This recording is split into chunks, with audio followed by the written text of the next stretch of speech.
વિશ્લેશ્વર કાશી અષ્ટમે શિવ મહાપ્રભુ ઓમ હર હર હર મહાદેવ ધૂતેશ્વર ગુણ જ્ઞાન શિવાનંદ સ્વામી સુખ સંપત્તિ થાશે હર હરે ઓમ હર હર હર મહાદેવ શિવને દોષ દેતા આંસુ સારે કસુનમુન થઈને ઊભા રહે.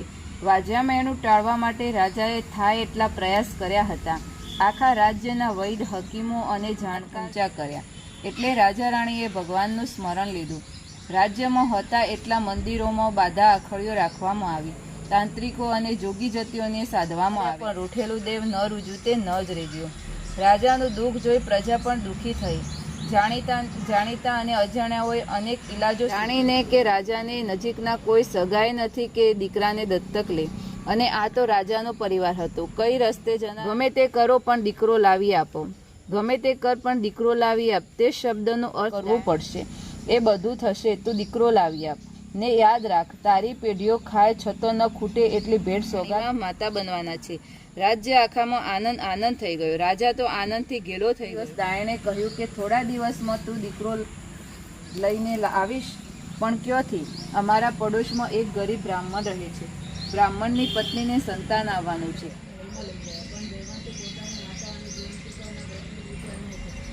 સુખ સંપત્તિ સુખદાતા મંગલ કર જોડનો આવ્યો, મૈયા શ્રાવણનો આવ્યો. સ્થાપન તારું કીધું, પૂજન કરવા કાયો. ઓમ જય જીવંતિકામાં છઠીના બદલ્યા વણિકની રાખીલા. ઓમ જય જીવંતિકામાં વ્રત તારા જે કરશે માતારા કર પાડું તમને સાદયાવો જમવાને. રૂમ ઝૂમ પગલે આવો, મારું મંદિર શોભાવો. રીતિ સીધી યશદાતા શુભ છે તારી યાદ. સરસ રીતે પૂજાનું કામે પૂરું થઈ ગયું અને ઉમેશ સ્કૂલમાં જતો રહ્યો છે અને રસોઈને બધું પૂરું કરી દીધું. જઈને મેં બે વાગે તો વહેલા જમી લીધું અને હવે સલનમાં આવી જશે, કારણ કે અત્યારે રક્ષાબંધનની સિઝને ચાલુ છે અને ઓફરે ચાલુ છે, તો સલનમાં બપોરના ટાઈમે થોડું ટ્રાફિક વધારે છે. તો જમી અને બંને આવી ગયા છે. આપણે તો ઉપવાસ હતો એટલે જમવાનો નહોતો, જે માતાજી માટે ચૂરમું બનાવ્યું હતું એમાંથી થોડું પ્રસાદ લઈ છાશ પી અને ઉપર આવી ગયા છીએ. તો જઈએ સલનમાં. વરસાદ તો હાલ બંધ થઈ ગયો છે, બિલકુલ આવતો નહીં, પણ વાતાવરણ બહુ સરસ કરી દીધું છે. અને આપણા ખેતરમાં તમે જોઈએ કહો ચારે બાજુ બસ લીલોતરી થઈ જઈએ, જંગલ જેવું ફીલ થઈ રહ્યું. હાલ તો એકદમ જંગલ જેવું જ લાગે છે. ચારે બાજુ ઝાડ એટલા મોટા મોટા લીલાછમ થઈ ગયા છે.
સલૂનનું કામ પૂરું કરી અને હવે નીચે આવ્યા છીએ.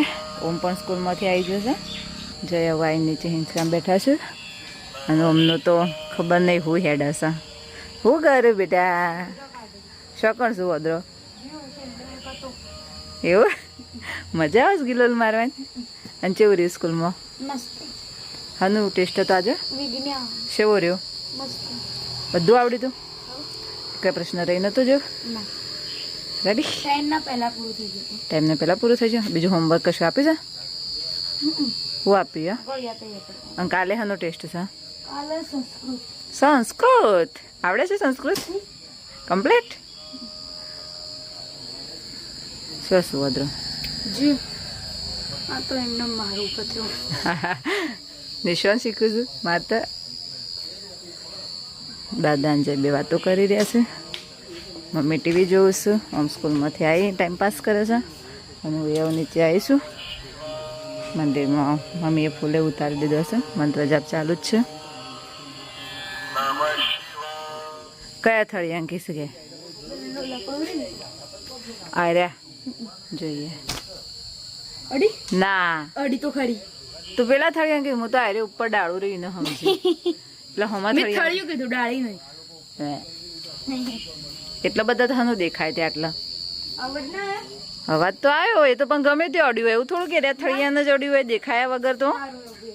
હા રેડ તમે જોડે તમારે આવે ને હા પેલું રિયો ડાળું છે આ રહ્યા થળિયાને જડા એ તો પેલા આ થળિયાને જડાજો. આરે થળિયા હા એ થળિયાને જડારે આપણે આગું નહીં જવું જોઈએ.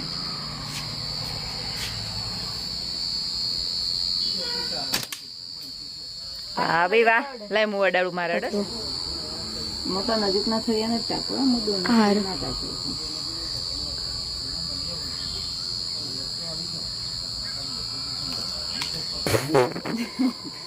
હાલે બીજું સેકન્ડ ટ્રાય.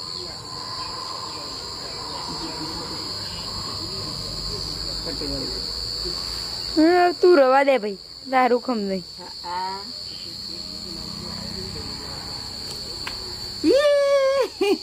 અવલાનું કરું અડીજી આવું તો પેલા હમ્માના થળી અડા પેલું ખૂનામ રે પતલું ના પતલા પેલું રે નીકળ જોઈએ આવું મારું નજીકનું તો ગોલ કરીએ કશે દૂર ન કરીએ કશે.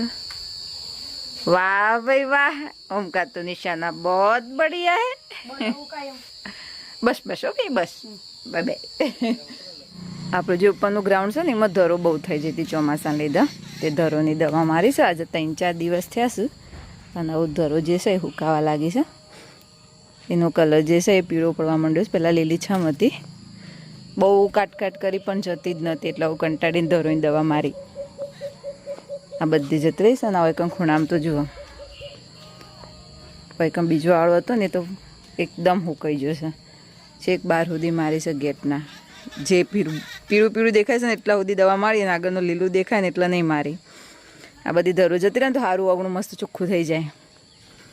અને જુઓ તગડીને તો કેટલો બધો ફૂલ આવ્યો છે.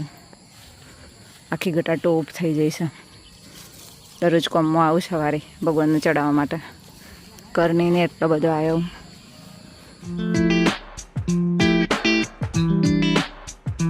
દોસ્તો આજની બીટી ટિપ્સમાં આપણે વાત કરવાની છીએ મોન્સૂનમાં થતા હેરફોલને અટકાવવા માટે શું કરવું. તેના માટે તમારે જોઈશે ડુંગળીનો રસ, 1 વિટામિનની કેપ્સ્યુલ અને 1 ચમચી કોકોનટ ઓઇલ. આ બધી વસ્તુને સારી રીતે મિક્સ કરી લો અને હેર વોશ કરવાના હોય તેના અડધો કલાક પહેલાં સ્કેલ્પ અને લેન્થની અંદર એપ્લાય કરી દો. અડધો કલાક રહેવા દે અને પછી માઇલ્ડ શેમ્પૂથી વોશ કરી લો. આ રીતે જો તમે ડુંગળીનો રસનો યુઝ કરશો સ્કેલ્પની અંદર તો તમારો જે હેરફોલ છે એ કંટ્રોલમાં થઈ જશે. દોસ્તો હવે આપણા વિડીયોનો અહીંયા જ એન્ડિંગ કરીએ છીએ અને તમને અમારા વિડીયો જોવા ગમતા હોય તો અમારી ચેનલને લાઇક, શેર અને સબસ્ક્રાઈબ જરૂરથી કરજો અને બેલ આઇકન પણ પ્રેસ કરજો જેથી કરીને તમને નવા વિડીયોની નોટિફિકેશન મળતી રહે. મળીએ હવે આપણા નવા બ્લોગમાં. Bye bye.